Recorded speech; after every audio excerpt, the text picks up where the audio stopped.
कहने लगे कि मैं आपके लिए एक फल लेके आया हूं। अरे फल ही तो लाए हैं, कोई BMW तो नहीं लाए हैं, फल ही तो लेकर के आए।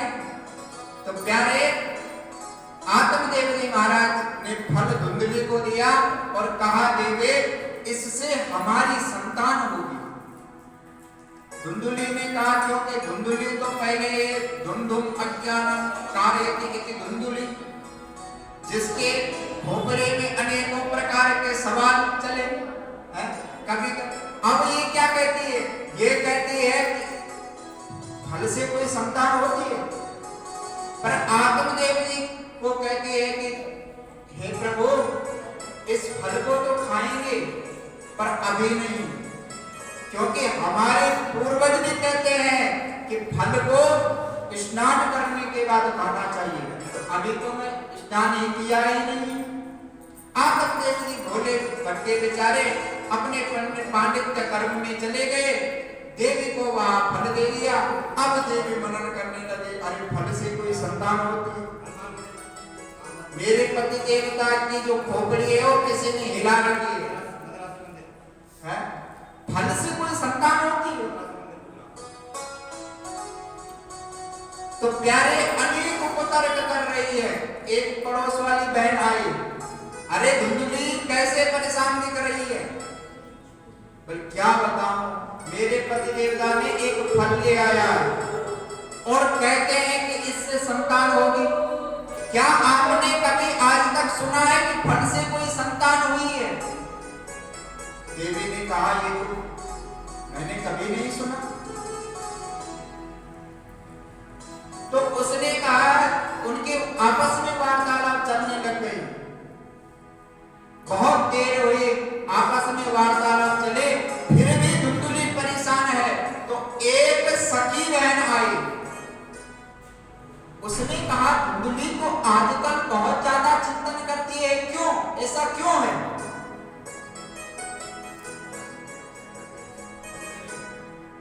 ऐसा क्यों है? ऐसा चिंतन क्यों करती है तू? बोला मेरे पति देवता ने एक फल ले आया है, परंतु मैं इस फल को खा सकती हूँ, कोई दिक्कत नहीं है, पर इस फल से तो मेरा गर्व बनेगा। वो गर्व बनेगा तो कहीं गांव में यदि अगर डाकू आ गए तो सब लोग तो भागेंगे, अब मेरा गर्व बना होगा तो मैं कैसे भाग पाऊंगी? अनेक कुतर्क कर रही है। दूसरे प्रकार कह रही है कि फल को खाओगे तो काम काज कैसे कर पाओगे? उस बहन ने कहा कि देखो अपनी ननद को बुला लेना, क्योंकि जब बच्चा होगा उसके बाद बधाई तो देनी ही पड़ती है। तो एक आध महीने पहले बुला करके खूब घर का काम करा करके बाद में बधाई के दे देना और विदा कर देना। धुंधली ने कहा वो तो ठीक है, पर ननद ऐसे नहीं आएगी, वो खूब सारा धन ले जाती है। अब धुंधली जो अनेक प्रकार की क्या कर रही है? कुतर्क कर रही है। जब धुंधली के कुतर्क देखे तो कहा देवी तेरे को फल खाने से चिंता है ना, तू एक काम कर, तेरी तरह ये गाय भी है, इस गाय को इस फल को खिला दे। और तू एक काम कर, मेरे यहाँ खाने वाले तो बहुत है पर खाने के लिए कुछ नहीं है, और तेरे यहाँ खाने के लिए तो बहुत कुछ है पर कोई खाने वाला है ही नहीं।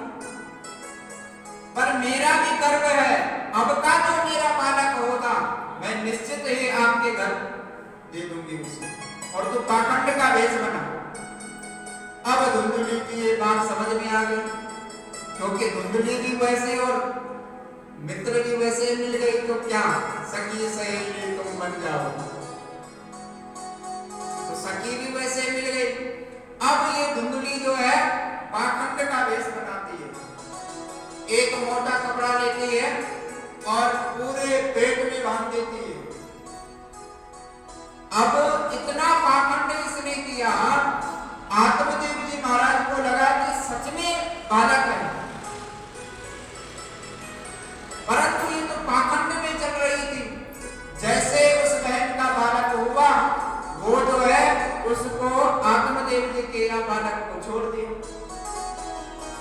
धुंधुली ने ढिंडोरा पीटा, बालक हुआ है, बालक हुआ है, बालक हुआ है।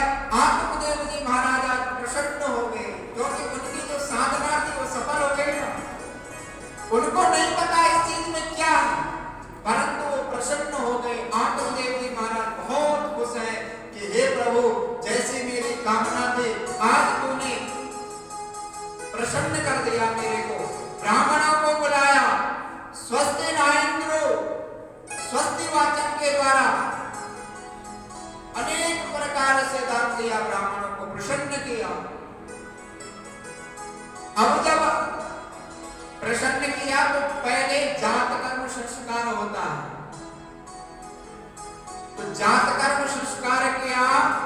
तो धुंधुली ने कहा कि जब नामकरण संस्कार होगा तो नाम मैं रखूंगी, आप नहीं रखोगे, क्योंकि नाम रखने के अधिकारी मैं हूं, आप नहीं है। बोला ठीक है। तो जैसे वो बालक हुआ तो उसके 3 महीने बाद माँ गौ माता भी प्रसन्न हो गई। गौ माँ ने भी एक बालक को जन्म दिया, जिसका पूरा शरीर तो किस चीज का है, मानव का है, और कान गाय के हैं। आत्मदेव जी विद्वान थे, जैसे ही शरीर देखा वैसे ही नाम रख दिया, गौ कर्णा। क्या रखा नाम? गौ कर्ण, मतलब जिसके गाय की तरह कान है और पूरा शरीर मानव का है, ऐसा नाम दे दिया गौकर्ण।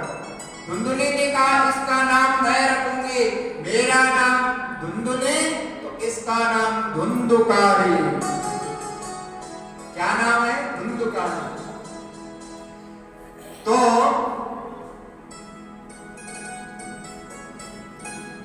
क्रियत कालेन तो जातो तरुणो तनयामिनी, गौकर्णा पंडितो ज्ञानी धुंधुकारी दिमाखला। गौकर्ण महाराज जो है बहुत विद्वान हुए अपने पिता की तरह। जैसे उनके पिता विद्वान थे वैसे ही गौकर्ण महाराज हुए, और धुंधुकारी जो था वो महाखल निकला। अब ये धुंधुकारी क्या करता है? धुंधुकारी जो है रास्ते में जाता है और छोटे छोटे बालकों को उठाता और नाले में फेंक देता है, किसी को पीटता है, किसी का कुछ करता है। जब इस प्रकार से प्यारे गौकर्ण जी महाराज वो धुंधुकारी जब कर रहा है, और गौकर्ण जी क्या करते हैं? गौकर्ण जी के लिए भी लिखा है कि गौकर्ण जी महाराज जो है तीर्थाटन करते हैं, तीर्थों में भ्रमण करते हैं, क्योंकि हस्तो पवित्रम यदि पुण्यदानम, अगर आप पुण्यदान कर रहे हो, ध्यान से सुनिए, तो आपके हाथ पवित्र हैं। हस्तो पवित्रम यदि पुण्यदानम, मुखम पवित्रम यदि राम नामम, हृदयम पवित्रम यदि ब्रह्म ज्ञानम, चरणम पवित्रम यदि तीर्थगमनम। हृदय आपका पवित्र कब है? जब उसमें ब्रह्म भगवान का ज्ञान है। संसार की बातें तो हर कोई याद रखता है। गौकर्ण जी महाराज बहुत तपस्वी हैं, तीर्थाटन करते हैं,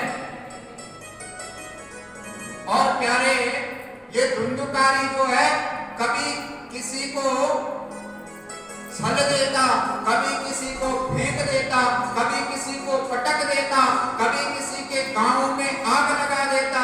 अनेकानेक कुकर्म ये धुंधुकारी कर रहा है, और जैसे जैसे कुकर्म कर रहा है वैसे वैसे इसकी वृद्धि होती जा रही है। पहले छोटा कुकर्म करता है तो धीरे धीरे धीरे धीरे बड़े कुकर्म में आ जाता है। इसलिए गौकर्ण जी महाराज को क्या कहा? गौकर्णा पंडितो ज्ञानी। और उसी बालक के लिए भी कहा, धुंधुकारी कारयति माखना। खल यानी दुष्ट। अब ये दुष्टता करता है धुंधकारी। एक दिन प्यारे जब आत्मदेव जी महाराज ने सुना कि ये जो धुंधकारी है ये पूरे गांव में अदम मचा रहा है, कहीं किसी के बच्चे को फेंक रहा है, कहीं आग लगा रहा है, कहीं कुछ कर रहा है। जब इस प्रकार से जब पूछा तो आत्मदेव जी जितने खुश हुए थे न जन्म पे उतने ही दुखी होने लगे। अब दुखी होने लगे तो समझाने लगे तो आत्मदेव जी महाराज को ये धुंधकारी जो है मारने के लिए उद्यत हो गए, मारने लगे। और प्यारे जैसे ये अपने पिता पे हाथ उठाने का प्रयत्न करता है वैसे प्यारे ये धुंधकारी जैसे अपने पिता पर हाथ उठाने का प्रयत्न करता है वैसे ही आत्मदेव जी महाराज और रोने लग जाते हैं। रोते रोते प्यारे गोकर्ण जी महाराज आए। गोकर्ण जी ने कहा पिताश्री आप रोते क्यों हैं? आपके रोने का कारण क्या है? यहाँ तो संसार है और इस संसार में जो है पिताश्री बहुत लोग आपको मिलेंगे, कोई अच्छे हैं, कोई बुरे हैं, कोई दयावान है, कोई हृदयवान है, अनेक प्रकार के लोग आपको इस संसार में मिलेंगे। परंतु प्रभु आप रोइए नहीं, चिंतन मत कीजिएगा। तो प्यारे गोकर्ण जी महाराज यहाँ पर अपने पिता को श्लोक के माध्यम से ज्ञान देते हैं। कहते हैं पिताश्री देस्तिमां सरुदरे विमतिं त्यजत्वं जाया सुतादिषु सदा ममता विमुञ्चा पश्यामि संजगदितं क्षणभङ्गनिष्ठम् वैराग्य राग रसिको भव भक्ति निष्ठम। ये पिताश्री ये जो देह है ना शरीर, ये शरीर क्या है? तीन चीजों से बना हुआ है। इसमें तीन चीज है। क्या क्या? बोला इसमें मांस, खून और हड्डी है। ये तीन चीज तो है इसमें, और क्या है? इतना ही तो है। तो ये तीन चीज है, पर इन तीनों चीजों से अपनी मति को बिल्कुल हटा दो। विमतिं त्यजत्वम् जाया स्त्री सुता पुत्र जाया सुतादिषु सदा ममता विमुञ्चा। माता पिता की ममता किस पे होती है? पुत्र और पुत्रियों पे तो होती है। इसलिए गोकर्ण जी महाराज कह रहे हैं कि पिताश्री अपनी उस ममता को भी बिल्कुल हटा दीजिए। जाया सुतादिषु सदा ममता विमुञ्चा। और पिताश्री एक काम कीजिए, बोला क्या? पश्यामि संजगदितं क्षणभङ्गनिष्ठम्।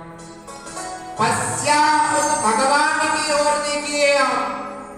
जब आप भगवान की ओर देखोगे, पश्यामि संजगदितं क्षणभङ्गनिष्ठम्, ये संसार आपको कुछ भी नहीं लगेगा, सोना ही सोना लगेगा। मानो इसमें हजारों लोग हैं, हजारों सुख सुविधाएं हैं, परंतु ये जब आपका ध्यान भगवान की ओर होगा तो ये संसार आपको फीका फीका लगेगा। चाय में मीठा ना हो तो क्या होता है? बोलो, चाय कैसे लगती है? फीकी लगती है कि नहीं लगती है? अब जो चाय में मीठा ही न खाता हो उसके लिए तो कुछ नहीं है, परंतु जो चाय में मीठा खाता हो उसके लिए तो थोड़ा सा भी मीठा कम लगेगी कि नहीं लगेगी? इसलिए संसार में ऐसी ही है, जो भगवान की ओर ध्यान देता ही नहीं है, उसके लिए तो कुछ नहीं है, उसके लिए तो नारायण नारायण है। परंतु यदि वही व्यक्ति जो है भगवान की ओर अगर बढ़ेगा तो उसको भगवान के दर्शन हो जाएंगे, फिर उसको संसार जो है सोना लगेगा। पश्यामि संजगदितं क्षणभङ्गनिष्ठं वैराग्यरागरसिको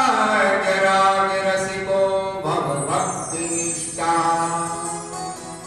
हे प्रभु, आप वैराग्य धारण कीजिए, वैराग्य राग रसिको भवभक्तिनिष्ठा, भगवान की भक्ति में ही अपनी निष्ठा रखिए।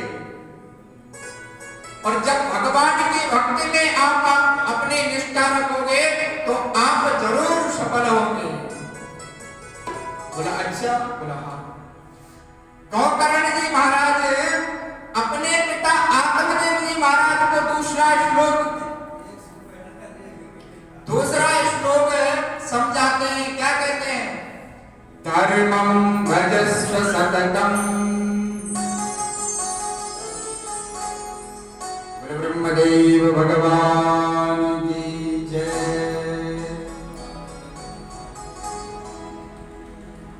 तो कहते हैं धर्मं भजस्व सततम्, प्रभु धर्म को भजिए। अब धर्म को किस प्रकार भजिए? जो धर्म है, धर्म किसे कहते हैं? आप किसी कार्य को कर रहे हैं, ठीक है, तो उस कार्य में देखिए, इस कार्य से करने से किसी का बुरा तो नहीं हो रहा है, किसी को दुख तो नहीं हो रहा है, किसी को कष्ट तो नहीं हो रहा है, वही आपका धर्म है। महाराज आज बड़े बड़े सेठ आदमी जो है, बड़े बड़े धन वाले लक्ष्मी पुत्र, पुराणों को तो कराते हैं, भागवत तो अपने यहाँ कराते हैं, परंतु किस कारण से करा रहे हैं? धर्म के कारण नहीं करा रहे हैं। ये करा रहे हैं कि पड़ोस वाले ने 3 लाख रुपए भागवत में खर्च किए तो मैं 4 लाख करूंगा। इस कारण